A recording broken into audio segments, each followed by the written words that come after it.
அடுத்ததாக பார்க்கக்கூடிய ராசி சிம்மம். சிம்மத்துக்கு தான் இப்போ ஒரே பதட்டம். பஞ்சவடி அனுமன் கோயில், பஞ்சமுக ஆஞ்சநேயரை சரணாகதி அடைவது, மாதத்தில் ஒரு ஞாயிற்றுக்கிழமை பைரவரை கும்பிடுவது, பைரவர் காயத்ரி ஜபிப்பது, அஷ்டமிகளிலெல்லாம் பைரவர் கோயிலில் போய் உட்கார்றது, பைரவர் சன்னிதானம், பெருநாய்களுக்கு உணவளிப்பது. அதுக்கு யாராவது திட்டினாங்கன்னா நான் பொறுப்பில்லை.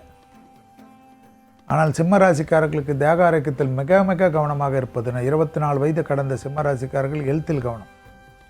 கால்வலி, முட்டுவலி, வயிறு, யோசனை.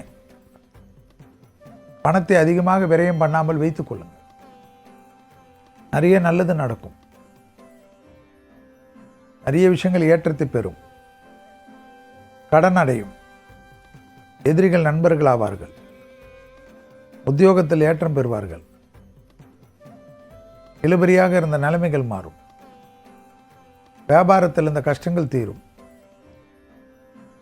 தனிப்பட்ட செல்வாக்கு கூடக்கூடிய அற்புதமான காலகட்டம். தொழில் ரீதியாக மாற்றங்களை அதிகமாக எதிர்பார்ப்பார்கள். அந்த மாற்றங்கள் எல்லாம் உங்களுக்கு கை கொடுக்கும். குடும்பத்தில் துணை அல்லது துணைவியாருடன் அவர்களுடைய தேக ஆரோக்கியத்தெல்லாம் குடும்பத்தில் கணவனாக இருந்தால் மனைவியின் உடல்நிலை, மனைவியாக இருந்தால் கணவனின் உடல்நிலைக்கு கொஞ்சம் பார்த்துக்கொள்ளுங்கள். புதிய அறிமுகத்தில் திடீரென்று சனிப்பெயர்ச்சி மாறின பிறகு வரக்கூடியவர்கள் பழக்க வழக்கத்தில் கொஞ்சம் கவனமாக இருக்கக்கூடிய காலகட்டம். அதற்கு முன்பாக அவர்கள் தொலைவில் இருந்தாலும் இப்பொழுது நம்மிடத்தில் நெருங்குவார்கள்.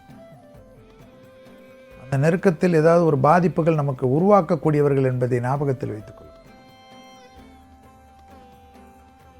அதனால் உஷாராக இருங்கள்.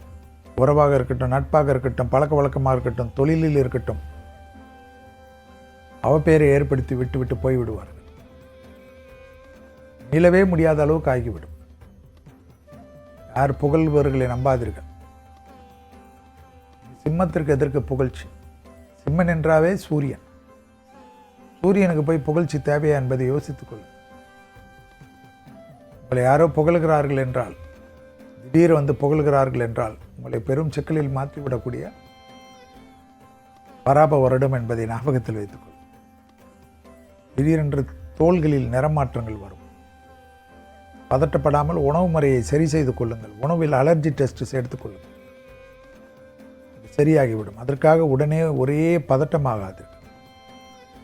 தேகத்தை அதிகமாக பத்திரமாக பார்த்துக்கொள்ளக்கூடிய ராசிக்காரர்களில் சிம்மம்.